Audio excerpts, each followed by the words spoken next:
हल्ला करणारे दहशतवादी आणि त्यांचे मास्टरमाइंड यांना त्यांच्या कल्पनेपेक्षाही मोठी सजा होईल, शिक्षा होईल असं प्रधानमंत्री म्हणाले आणि म्हणून ते बोलत नाही, त्यांनी कारवाई देखील सुरू केली आहे। आता या पाकड्यांना जरूर या ठिकाणी सजा मिळाल्याशिवाय राहणार नाही आणि म्हणून पाकिस्तानचं कायमचं कंबरड मोडलं पाहिजे ही आपल्या सगळ्यांची भावना आहे। खून का बदला खून से आणि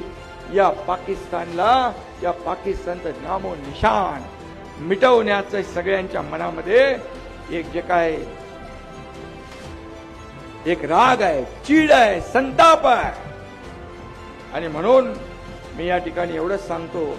लहू का हर कतरा तिरंगा बन जाएगा, लहू का हर कतरा तिरंगा बन जाएगा, जो हम पे वार करेगा वो खुद मिट जाएगा आणि म्हणून पाकिस्तान आता संपवायची आज वेळ आली।